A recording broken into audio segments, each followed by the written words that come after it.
Fala galera, bom dia, boa tarde, boa noite. Brian falando aqui. Vou fazer esse vídeo em português a pedido do meu amigo Maciel, personal. Irmão, um grande abraço, tá aí o vídeo. Vamos falar hoje de agachamento, agachamento frontal, levantamento terra e o levantamento terra sumô, que são as variações mais comuns desses exercícios, tá? Então vou começar a falar um pouquinho, vou dar as minhas opiniões e deixar bem claro que tudo que eu estou falando é obviamente baseado em estudos, em pesquisas e experiência pessoal também, o que vou tentar deixar bem claro o que é uma opinião, tá? E o que é baseado em ciência, digamos assim.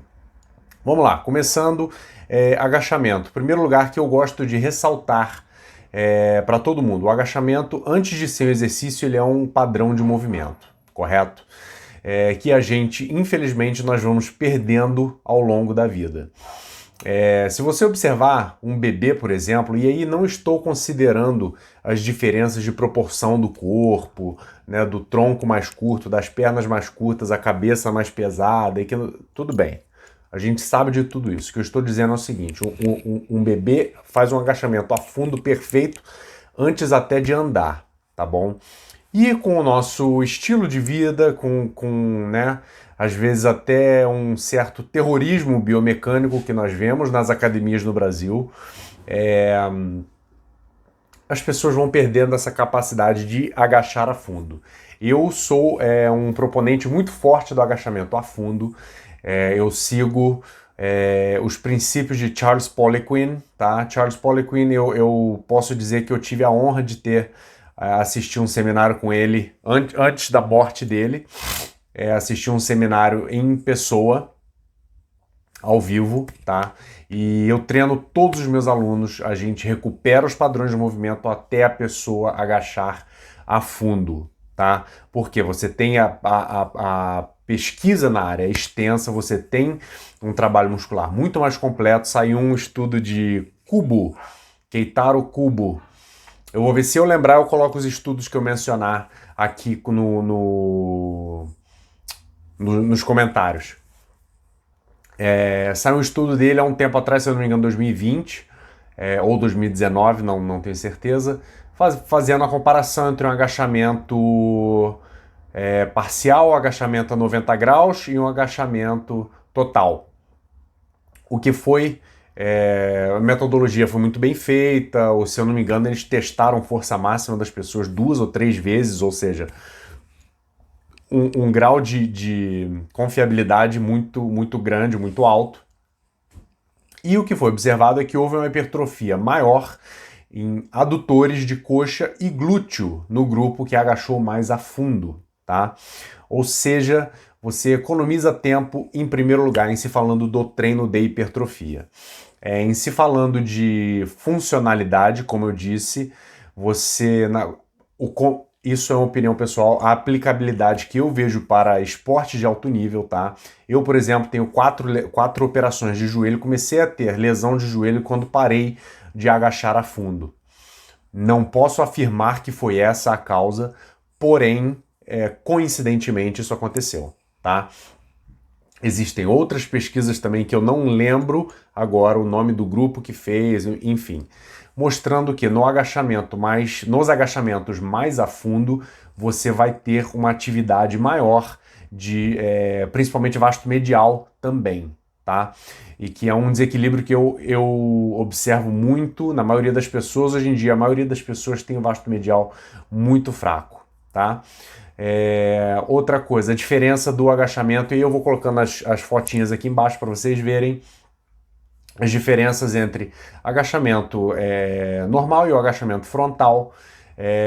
Bom, o agachamento frontal, obviamente a barra está descansando aqui no collarbone, na clavícula, e você automaticamente tem que assumir uma postura um pouco mais ereta, né, projetando os joelhos um pouco mais à frente, enquanto o agachamento normal você se inclina um pouco mais à frente. Existem pesquisas mostrando que o agachamento, e aí discordando veementemente do que com todo respeito, o Fernando Sardinha sempre fala nos vídeos dele, todo respeito à história dele, mas discordando veementemente do que ele fala, que o agachamento frontal é um dos que mais causa lesão. Não existe nada na literatura científica comprovando isso, em primeiro lugar. Em segundo lugar, o que causa, existem artigos científicos comprovando que o que causa lesão seria a inclinação do corpo à frente, ou seja, força de cisalhamento, tá? Para você que é profissional da área, você sabe muito bem do que eu estou falando. Então, assim, até mesmo porque isso não tem lógica, porque esse argumento não tem lógica, porque se o agachamento frontal fosse tão lesivo assim, entre os levantadores de peso olímpicos você teria uma pandemia de lesões cervicais, porque eles jogam literalmente 200, 250 quilos com impacto na cervical e...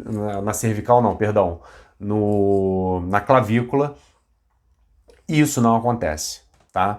Ou seja, não é a senhorinha que você vai colocar, você como profissional, vai colocar para fazer com, sei lá, com 40 quilos, né? Não é isso que vai causar lesão nela, tá? Outra coisa importante notar, o agachamento frontal também há a diferença de atividade do agachamento frontal nas pernas, né? Do agachamento frontal para o agachamento normal, regular com a barra nas costas, é mínima, tá? Também há uma atividade muito grande de glúteo máximo, uma atividade muito grande de adutores, tá bom?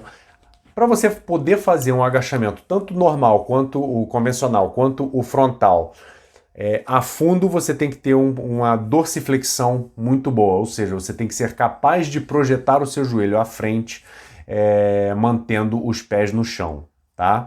Existe uma corrente de treinadores hoje em dia, comigo incluso, utilizando muito o agachamento, tanto frontal quanto convencional, com os calcanhares elevados, e não está causando lesão, pelo contrário, nós temos observado muito melhora de função dos joelhos, inclusive os meus, tá? Simplesmente pelo fortalecimento do vasto medial, que é nítido, é uma coisa de... eu não gosto de ficar falando nesses termos de sentimento e tal, mas você realizar um agachamento dessa forma, o próprio sentimento intratreino que você tem no vasto medial é ridiculamente maior, tá? Então, assim, é uma atividade também muito grande de paravertebrais no agachamento frontal e no agachamento convencional também, mas no frontal um pouquinho maior, tá bom?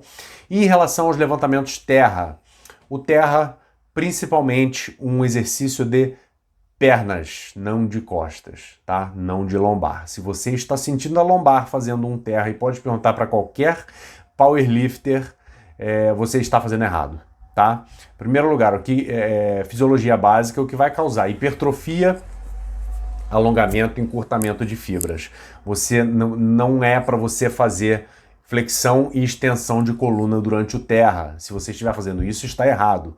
Então, o que acontece é o seguinte, há uma atividade muito grande de glúteo, há uma atividade grande também de isquiotibiais, ou seja, posteriores de coxa e quadríceps, tá? Óbvio que vai se observar um recrutamento muito grande de lombar, de latíssimo do dorso, o corpo inteiro vai trabalhar, na verdade, né? Porém, não há contrações concêntricas e excêntricas durante o levantamento terra na lombar, tá? Portanto, aonde existem essas contrações nos membros inferiores, tá? A maior diferença entre o terra convencional e o terra sumô, inclinação do tronco. Você afasta as pernas no levantamento terra sumô, consequentemente você abaixa o teu centro de gravidade um pouco mais perto da barra. Por que ele é usado no powerlifting? Para diminuir o caminho que a barra tem que fazer. Consequentemente o atleta conseguir levantar mais carga, tá bom? É uma ferramenta, não tenho nada contra, não tenho nada a favor. Eu, particularmente, só faço o convencional porque eu tenho braço de macaco, eu tenho envergadura, eu tenho 1,97 de altura, mas a minha envergadura é 2,08 metros. Ou seja, quando eu abaixo para pegar a barra, o meu quadril já fica numa posição muito favorável para produzir força. Não acontece, por exemplo, com uma aluna que eu tenho aqui, ela tem 1,60 e alguma coisa de altura, 1,65, e a envergadura dela é de 1,54, é 11 centímetros menor do que a altura dela.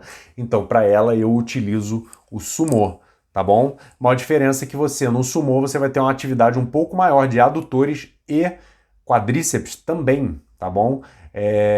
Obviamente, em ambos, você precisa ter uma paravertebral muito forte, os eretores de coluna muito fortes, né?